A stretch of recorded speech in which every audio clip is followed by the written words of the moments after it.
Good evening to you all. అందరికీ happy new year. ఈరోజు మనం ఇలా కలుసుకున్నందుకు నాకు చాలా సంతోషంగా కూడా ఉంది. ఎందుకంటే ఇయర్ 2022 ఒక మిరాక్యులస్ ఇయర్. ఈ ఇయర్కి సంబంధించి భారతదేశంలో కూడా చాలా డ్రీమ్స్ ఉన్నాయి. ముఖ్యంగా 2022లో ఆజాదీకి అమృత్ మహోత్సవ్, స్వతంత్రం వచ్చి 75 సంవత్సరాలైంది. సో ఈ మంచి టైంలో, అంటే ఈ శుభగడియల్లో మనం ఏది స్టార్ట్ చేసినా, ఏది తలుచుకున్నా, మనం ఎటువంటి కొత్త పని మొదలెట్టినా అది ఖచ్చితంగా సక్సెస్ అవుద్దని నేను నమ్ముతున్నాను. ఆ నమ్మకంతోనే న్యూ ఇయర్ రోజు ఖచ్చితంగా ఒక సెషన్ చెప్పాలి.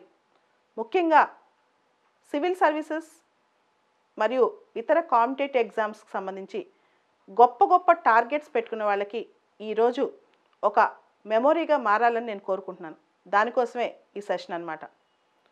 సో అసలు ప్రిపరేషన్ మెళకువలేంటి, ప్రిపరేషన్ ఎలా స్టార్ట్ చేయాలి, దానిలో రకరకాల సబ్జెక్ట్స్, కరెంట్ అఫైర్స్ ఎలా చదవాలి, దీనికి సంబంధించి మీకు చాలా అనుమానాలు ఉంటాయి. వాటికి సంబంధించిన సమాధానాలు ఇప్పుడు చెప్పబోతున్నాను. సివిల్ సర్వీసెస్లో రకరకాల సర్వీసెస్ ఉంటాయి.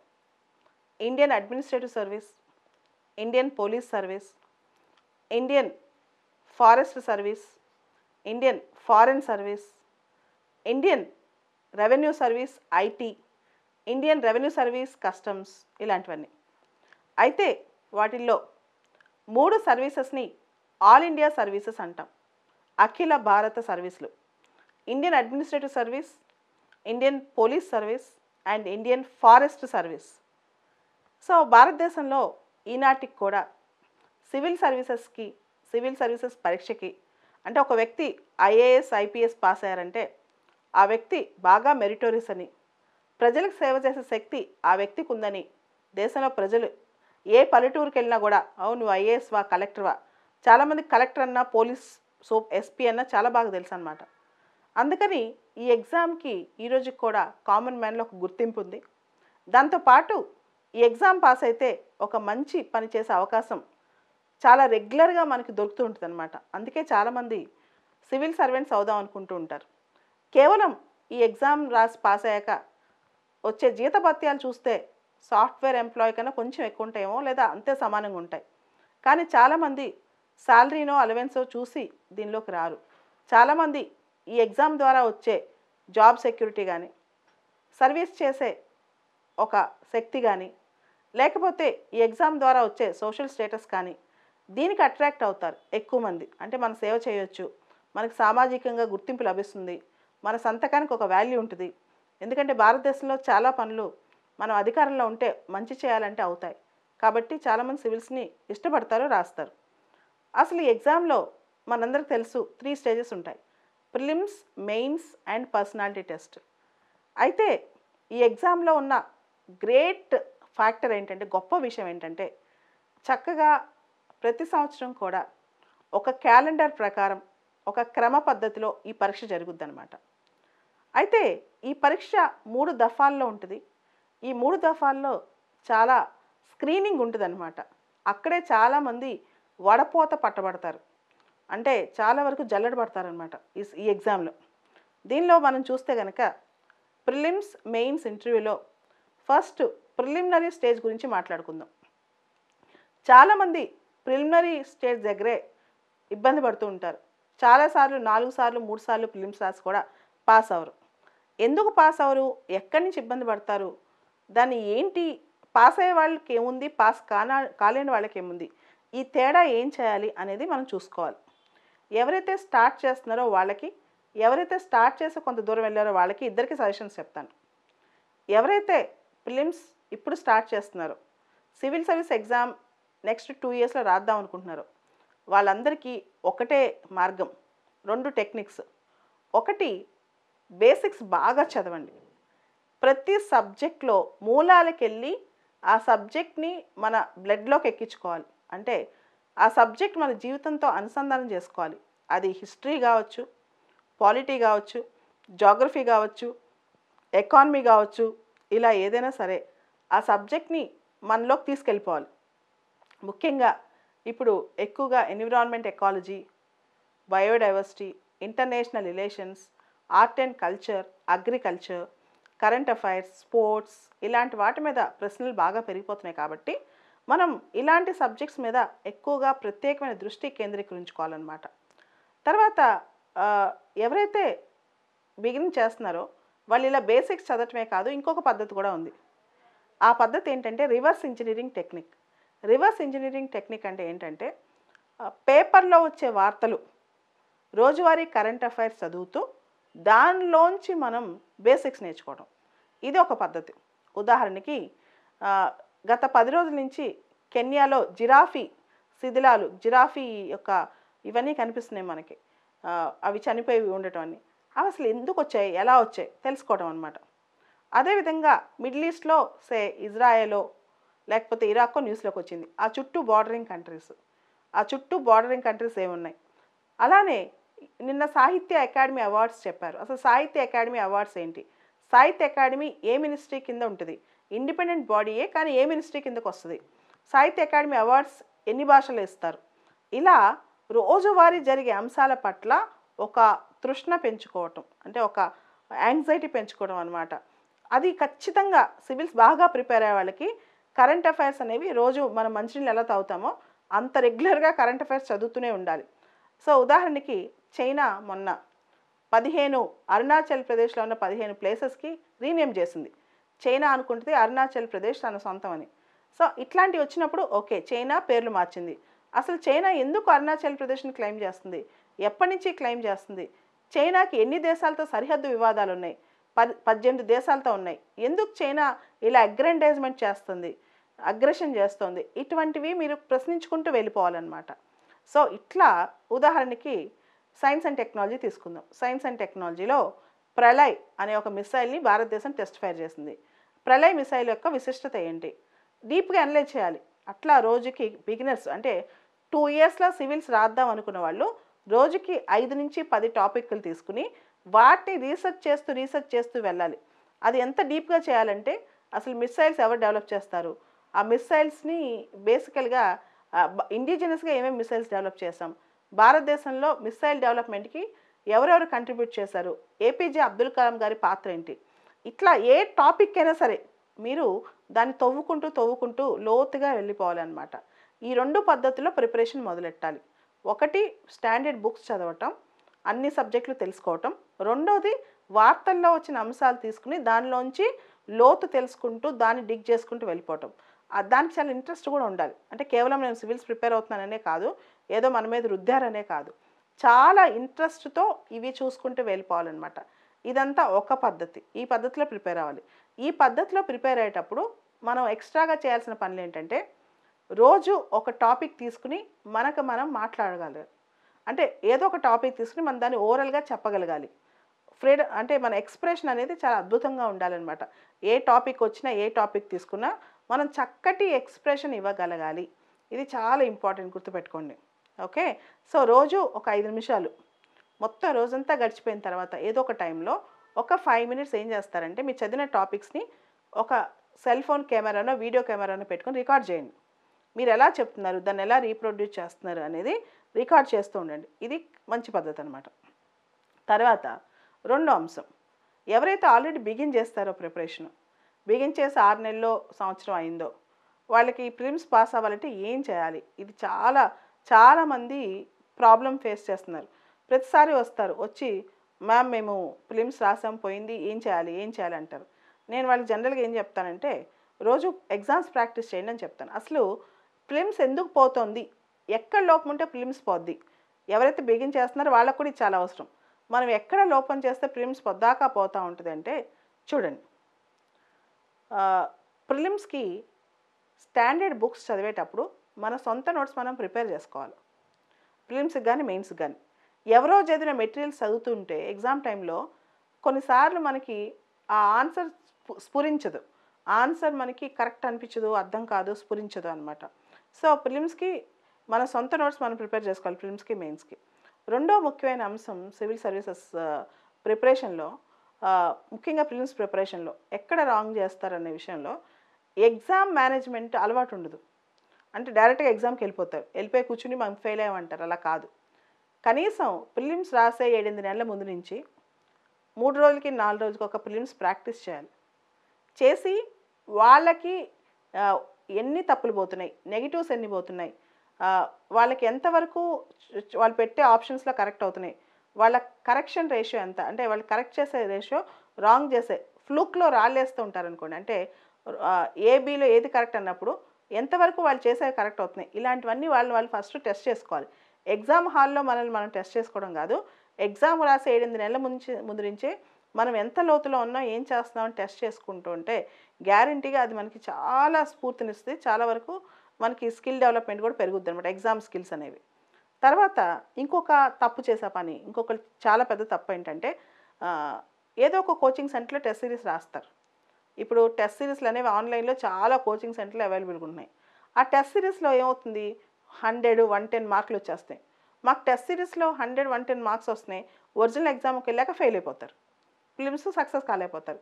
అది ఎందుకు అలా జరుగుతుంది అంటే ఆ టెస్ట్ సిరీస్లో వచ్చే క్వశ్చన్స్ ఏ ఇన్స్టిట్యూట్ వాళ్ళు ఆ ఇన్స్టిట్యూట్లో వాళ్ళ మెటీరియల్లోంచే క్వశ్చన్స్ ఎక్కువ ఇస్తారు, లేదా వాళ్ళు ఇచ్చే కరెంట్ అఫైర్స్ బుక్లోంచే క్వశ్చన్స్ ఎక్కువ వస్తాయి. అది ఆ ఎగ్జామ్ రాసేటప్పుడు మనకి అబ్బో మాకు వచ్చేసిందనే ఫీలింగ్ ఉంటుంది, కానీ రియల్ ఎగ్జామ్కి వెళ్ళినప్పుడు మన ఎగ్జామ్లో ఫెయిల్ అవుతుంటాం. దానికి మనం చేయాల్సింది ఏంటంటే ఎప్పుడు కూడా ఒకటే coaching centre test series paper మీద డిపెండ్ అవ్వకూడదు. ఒక 3-4 డిఫరెంట్ టెస్ట్ సిరీస్ పేపర్లు తీసుకుని మనం మారుస్తూ ప్రిపేర్ అవ్వాలి.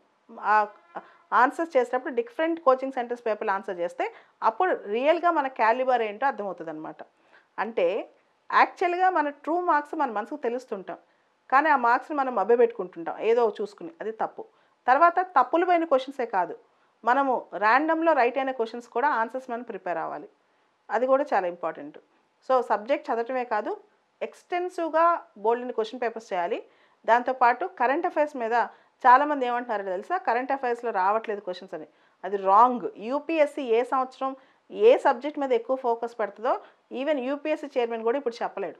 కాబట్టి మీరు అవన్నీ అపోహలకి పోకుండా అన్ని సబ్జెక్ట్స్కి, స్టాటిక్ సబ్జెక్ట్స్కి, డైనమిక్ సబ్జెక్ట్స్కి ఈక్వల్ ప్రయారిటీ ఇవ్వండి. ఇప్పటి నుంచి ప్లాన్ చేసుకుంటే 5 monthsలో ప్రిలిమ్స్ పాస్ అవ్వడం పెద్ద కష్టమైన విషయం కాదు. సో ఇవన్నీ ప్రిలిమ్స్కి అనమాట. కమింగ్ టు మెయిన్స్, మనం నెక్స్ట్ స్టేజ్లో మెయిన్స్కి వచ్చేటప్పటికి చాలామంది మెయిన్స్లో 2 తప్పులు చేస్తారు. ఒక తప్పు 3 hours క్వశ్చన్ పేపర్ కంప్లీట్ చేయటం. పూర్తి స్థాయిలో క్వశ్చన్ పేపర్ 3 గంటల్లో కంప్లీట్ చేయడం అనేది ముందు నుంచే మనం జాగ్రత్తగా ప్రాక్టీస్ చేయాలి. ఎన్ని నిమిషాల్లో క్వశ్చన్కి ఒక ఆన్సర్ రాయగలగాలి, క్వశ్చన్కి ఎగ్జాక్ట్గా ఆన్సర్ ఉందా లేదా, అప్రోప్రియేట్ ఆన్సర్ ఉందా లేదా, ఇవన్నీ కూడా చూసుకోవాలన్నమాట. తర్వాత రెండో విషయం, మెయిన్స్ రాసేటప్పుడు చాలా ఇంపార్టెంట్ విషయం ఏంటంటే మనం క్వశ్చన్కి రిలవెంట్గా ఆన్సర్ రాస్తున్నామా లేదా. మూడోది, ముందు నుంచే మెయిన్స్కి డైలీ ఒక 4-5 ఆన్సర్స్ రాస్తూ ఉండాలి. మెయిన్స్ రాసే సంవత్సరాల ముందు నుంచి 365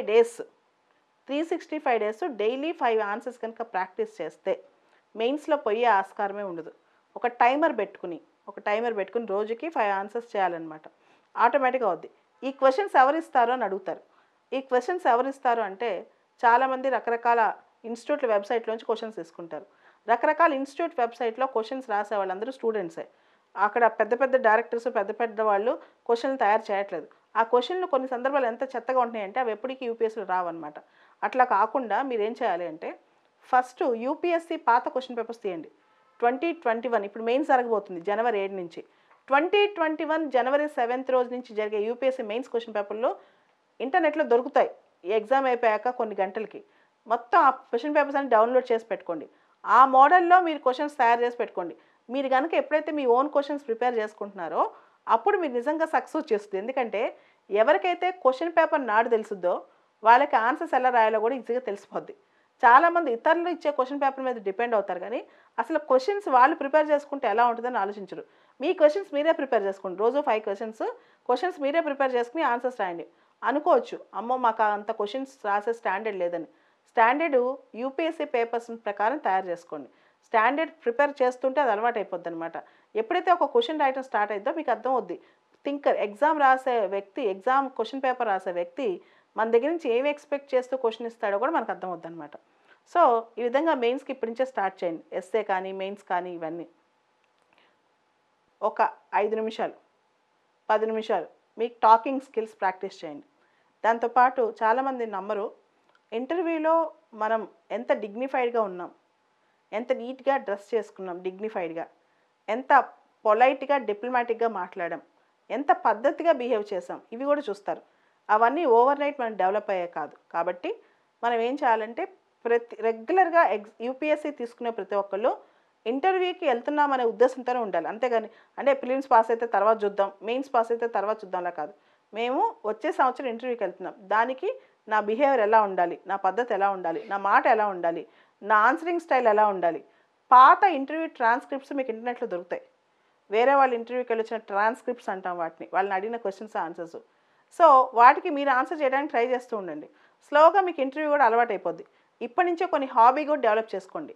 మెయిన్స్ రాసేవాళ్ళు డాఫ్ అని ఒకటి ఫిల్అప్ చేయాలి. డాఫ్ అంటే డీటెయిల్డ్ అప్లికేషన్ ఫామ్, డిఏఎఫ్. ఈ డాఫ్ కనుక మీరు ఇప్పటి నుంచే మీరు ఫిల్అప్ చేసుకుంటూ ఉంటే, అంటే మీ పేరేంటి, మీ ఊరేంటి, మీరు ఏం చదువుకున్నారు, మీ హాబీస్ ఏంటి, మీ ఎక్స్ట్రా కరిక్యులర్ యాక్టివిటీస్ ఏంటి, మీరు ఇంతకుముందు ఏమైనా జాబ్ చేశారా, ఇవన్నీ మీకు ముందు ఇప్పుడు చేస్తుంటే కనుక హాబీస్ ఇప్పుడు 1-2 హాబీస్ డెవలప్ చేసుకోండి.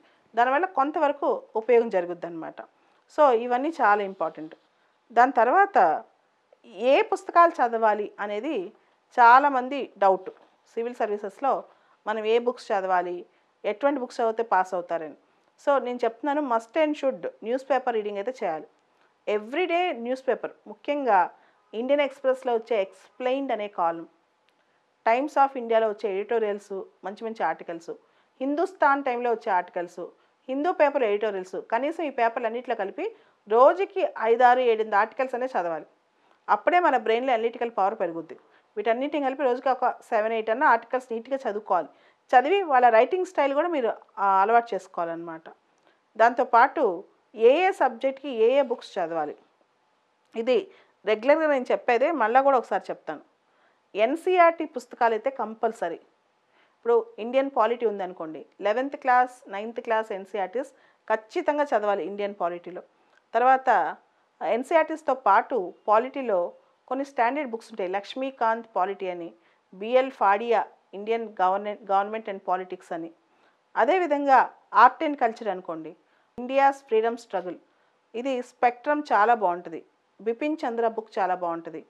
తర్వాత ancient medieval India, ancient India, medieval India, దీనికి సంబంధించి తమిళనాడు స్కూల్ టెక్స్ట్ బుక్స్ బాగా పాపులర్ అనమాట, ఏన్షియంట్ మిడివల్ ఇండియాకి. తర్వాత వరల్డ్ హిస్టరీ వీటన్నిటికీ సంబంధించి మీకు మంచి మంచి బుక్స్ ఉంటాయి. ఉదాహరణకి Arjun Dev world history NCERT books ఉంటాయి, అది బాగుంటుంది. నార్మన్ లెవే బుక్ ఉంటుంది వరల్డ్ హిస్టరీకి. తర్వాత నేను వరల్డ్ హిస్టరీ ఎక్కువ ఇంటర్నెట్ నుంచే నేర్చుకున్నాను. ఇంటర్నెట్లో Russian revolution, French revolution, American revolution, industrial revolution, ఇవన్నీ చదువుతూ ఇంటర్నెట్ నుంచి కూడా నేర్చుకోవచ్చు. తర్వాత జాగ్రఫీకి గోచింగ్ లియాంగ్, మాజిద్ హుస్సేన్, ఈ బుక్స్ అన్నీ బాగుంటాయి. గోచింగ్ లియాంగ్, మాజిద్ హుస్సేన్, ఇవన్నీ. తర్వాత ఇండియన్ సొసైటీ గురించి చాలామంది ఏ బుక్ చదవాలి, ఏ బుక్ చదువుకోవాలనుకుంటారు. నా సజెషన్ అయితే యోజన, కురుక్షేత్ర చదువుతూ న్యూస్ పేపర్స్ బాగా, కరెంట్ అఫైర్స్ చదివితే చాలు. బాగా న్యూస్ పేపర్ రీడింగ్లో ఇండియన్ సొసైటీ అర్థమైపోద్ది అనమాట. తర్వాత మనకి ఎకానమీకి బాగా ప్రిపేర్ అవ్వాలంటే మంచి మంచి లైవ్ మింట్ న్యూస్ పేపర్ ఉంది. తర్వాత బిజినెస్ స్టాండర్డ్ న్యూస్ పేపర్ ఉంది, ఎకనామిక్ టైమ్స్ న్యూస్ పేపర్ ఉంది. ఎకానమీ బేసిక్ బుక్ ఏదైనా ఎన్సీఆర్టీ ఎకానమీస్ చదివి న్యూస్ పేపర్లో ట్రెండింగ్ టాపిక్స్ చదివినా సరిపోతుంది అనమాట. తర్వాత హిస్టరీ, జాగ్రఫీ, ఎకానమీ, పాలిటీ. తర్వాత మనకి science and technology Ravi Agrahari, Tata McGraw, Ravi Agrahari garu రాసిన పుస్తకం సైన్స్ అండ్ టెక్నాలజీ బాగుంది. దాని తర్వాత మీరు ఎన్విరాన్మెంట్ ఎకాలజీ, ఇవన్నీ environment ecology NCERT books, ICSE books, అంటే NCERT CBSE syllabus books, ICSE books చదివిన తర్వాత ఏదో ఒక standard book, Shankar IAS academy book అని ఏదో ఒక స్టాండర్డ్ బుక్ తీసుకుని కంప్లీట్ చేసేసేయండి. తర్వాత కరెంట్ అఫైర్స్ అనేది ఎప్పుడు మ్యాగజైన్ పైన డిపెండ్ అవ్వద్దు. ఏ ఒక్క మ్యాగజైన్ మీద బేస్ చేసుకుని క్వశ్చన్స్ ఎవరు, మీరే మీ ఓన్ కరెంట్ అఫైర్స్. ఇప్పుడు రకరకాల యూట్యూబ్ ఛానల్స్ వస్తున్నాయి, టెలిగ్రామ్ ఛానల్స్ వస్తున్నాయి, అన్నీ వస్తున్నాయి. కానీ ఏ ఒక్క ఛానల్ మీద, ఏ ఒక్క యూట్యూబ్ మీద డిపెండ్ అవ్వద్దు. మీరు దాన్ని 2-3 సోర్సెస్ తీసుకుని మీరు ప్రిపేర్ చేసుకోండి మీ నోట్స్. తర్వాత ఎథిక్స్లో టర్మినాలజీ ఫస్ట్ నేర్చుకోండి. ఎథిక్స్లో పదజాలం, integrity, honesty, dedication, intellectual integrity, wisdom of leadership, courage of conviction, okay, virtue ethics, utilitarian philosophy, practical Vedanta. ఇట్లాంటి పదాలు ఇప్పటి నుంచి రోజుకి ఒక 5-6 రాసుకుంటే వెళ్ళండి. మీరు ఎగ్జామ్ రాసేటప్పటికి మీకు ఎథిక్స్ అలవాటు అయిపోద్ది. ఎథిక్స్ ఆన్సర్స్లో మీరు వాడే టర్మినాలజీ చాలా ఇంపార్టెంట్. కేస్ స్టడీస్లో మీరు వాడే టర్మినాలజీ చాలా ఇంపార్టెంట్. ఇవి కనుక ఈజీగా అయితే మీకు ఇప్పటి నుంచి ప్రాక్టీస్ చేయండి. 1 ఇయర్ టైం పెట్టుకుని మీరు నెక్స్ట్ ఇయర్ మెయిన్స్కి జాగ్రత్తగా ఇప్పటి నుంచి ఎథిక్స్, దాంతోపాటు న్యూస్ పేపర్లో వచ్చే డైలీ ఎగ్జాంపుల్స్ ఎథిక్స్లో. ఉదాహరణకి కేరళలో ఒక డిఫరెంట్లీ ఏబుల్డ్ పర్సన్, ఒక ఫిజికల్లీ ఛాలెంజ్డ్ పర్సన్ ఒక రివర్ని క్లీన్ చేశాడు. దాన్ని ఒక ఫోటోగ్రాఫర్ ఫోటో తీసి పెడితే, ఆ వీడియో తీసి పెడితే అది వైరల్ అయింది. ఇలాంటివి అనమాట. ఇట్లాంటివి కూడా మీరు ఎథిక్స్లో ఎగ్జాంపుల్ రాయొచ్చు. అంటే మనిషి వల్ల కాదు, మనిషి ఏమీ చేయలేడు, ఇవన్నీ కూడా ఇష్యూస్. అప్పుడు ఒక డిఫరెంట్ లేబుల్డ్ పర్సనే వెళ్ళి రివర్ క్లీన్ చేశాడంటే మనకి ఎంతసేపు పని, మనం ఈజీగా సక్సెస్ అవ్వచ్చు కదా, ఏ పనైనా మనం చేయొచ్చు కదా. అంటే ఒక మనిషి ఏ వ్యవస్థ సపోర్ట్ లేకుండా ఒక రివర్ని క్లీన్ చేశాడంటే ఒక కలెక్టర్ ఎంత పవర్ ఉంటుంది. సో ఇట్లాంటి ఎగ్జాంపుల్స్ తీసుకోండి. డైలీ లైఫ్లో న్యూస్ పేపర్స్లో మనం బాగా చదివే ఎగ్జాంపుల్స్ తీసుకోండి. ఉదాహరణకి అన్నా హజారే అనే ఒక వ్యక్తి యాంటీ కరప్షన్ మూమెంట్ని లీడ్ చేశారు, ఒక వ్యక్తి. సో ఇట్లాంటివి తీసుకోండి. సొసైటీలో జరిగే ఎగ్జాంపుల్స్ అన్నీ ఒక చోట రాసి పెట్టుకోండి. ఎగ్జామ్ రోజు సడన్గా ఎవరు నోట్స్ దొరికిద్దా, ఎవరు మనకు మంచి మెటీరియల్ ఇస్తారో అది కాదు. ఎథిక్స్లో మన చుట్టూ జరిగే ఎగ్జాంపుల్స్ మనమే తీసుకోవాలి. చాలామంది ఎథిక్స్కి బుక్స్ లేవంటారు. అసలు ఎథిక్స్కి మీ ఓన్ నోట్స్ అనేది చాలా ఇంపార్టెంట్ అనమాట. మీ ఓన్ సపోర్ట్ అని ఏ టెక్స్ట్ బుక్ అయినా సప్లిమెంటరీ, మీ ఓన్ నోట్స్ చాలా ఇంపార్టెంట్ అనమాట. సో ఇవన్నీ కూడా మీరు ప్రిలిమ్స్కి మెయిన్స్కి 1 ఇయర్ ముందు నుంచి చేయాల్సిన పనులు. నేను ఇప్పుడే వచ్చాను, 1 నెలలో ప్రిలిమ్స్, 2 నెలల్లో మెయిన్స్ పాస్ అయ్యాను, ఇలా కాదు. ముందు స్ట్రాటజిక్గా ప్లాన్ చేసుకోండి. ఆ తర్వాత నెక్స్ట్ చేయాల్సింది చాలా క్రూషియల్ సివిల్ సర్వీస్ ఎగ్జామ్లో ఆప్షనల్ ఎలా సెలెక్ట్ చేసుకోవాలి, ఏ ఆప్షనల్ బాగుంటుంది, ఇది రెగ్యులర్గా ప్రతి స్టూడెంట్కి వచ్చే డౌట్ అనమాట. నేను ఆప్షనల్ ఎలా సెలెక్ట్ చేసుకోవాలి, ఏ ఆప్షనల్ బాగుంటుంది అని చెప్పి. ఆప్షనల్ సెలెక్షన్ గురించి ఎవరు టెన్షన్ పడద్దు, భయపడద్దు. ఫస్ట్ అన్ని ఆప్షన్స్ సిలబస్ చూడండి. దానిలో మీకు సూటబుల్ అయ్యే 2-3 ఆప్షన్స్ని ముందు ఒక లిస్ట్లో పెట్టుకోండి, 2-3 ఆప్షనల్స్ని. తర్వాత ఆ ఆప్షనల్ సిలబస్లో ఆ 2-3 ఆప్షన్స్ దగ్గర పెట్టుకుని ఎవరో చెప్పారని ఆప్షన్ తీసుకోవద్దు. మీరు ఆ సిలబస్లో ఓల్డ్ క్వశ్చన్ పేపర్స్ తీయండి. Last 10 years old question papers తీయండి. ఆ సిలబస్ ఒకసారి పైపైన చూసిన తర్వాత ఆ క్వశ్చన్ పేపర్ మీకు ఫెమిలియర్గా, ఓకే పర్లేదు 2 ఏళ్ళ తర్వాతైనా నేను ఇన్ని బ్రహ్మాండంగా ఆన్సర్ చేయగలను నమ్మకం వచ్చింది అనుకోండి, అప్పుడు ఆప్షన్ చూస్ చేసుకోండి. ఎవరో ఆప్షన్ సిలబస్ ఈజీ అన్నారని, లేదా ఈ ఆప్షన్ సక్సెస్ ఉంది లేదు అని, ఇట్లాంటి ఫ్యాక్టర్స్ అస్సలు కన్సిడర్ చేయొద్దు. లేదా పలానా ఒక వ్యక్తి ఒక ఆప్షన్ తీసుకుని ఫస్ట్ ర్యాంక్ వచ్చింది కాబట్టి నేను కూడా అదే తీసుకుంటాను, ఇదంతా రాంగ్ పర్సెప్షన్స్. ఇవన్నీ చాలా తప్పు పర్సెప్షన్స్.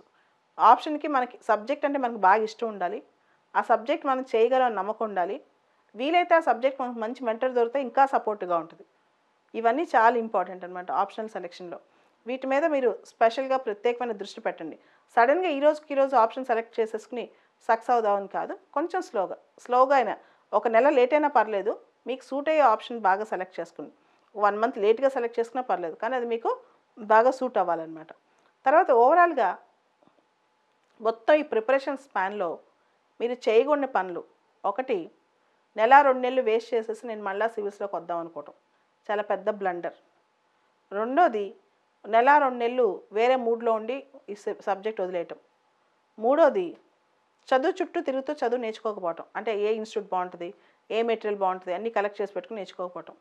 ఆ తర్వాత అన్నిటికన్నా మించి ఓల్డ్ పేపర్స్ సిలబస్ చూడకుండా ప్రిపరేషన్ మొదలెట్టడం. ప్రతి 2 daysకి ఒకసారి సిలబస్ చూస్తూ ఉండాలి. సిలబస్ రూమ్ కంటించుకోవాలి. జాగ్రఫీ అట్లాస్ మ్యాప్లు మన దగ్గరే ఉండాలి. ఆక్స్ఫర్డ్ డిక్షనరీ, ఇంగ్లీష్ డిక్షనరీ మన దగ్గరే ఉండాలి. న్యూస్ పేపర్, ఇవన్నీ చేయకుండా నేను సివిల్స్ పాస్ అయిపోతానని కలలుగంటాం. తర్వాత ఎక్కువ విపరీతంగా బయట చెప్పుకోవడం నేను సివిల్స్ ప్రిపేర్ అవుతున్నానని ఎక్కువ మందికి తెలియజేయటం అనమాట, చుట్టాలకి పక్కాలకి అందరికీ.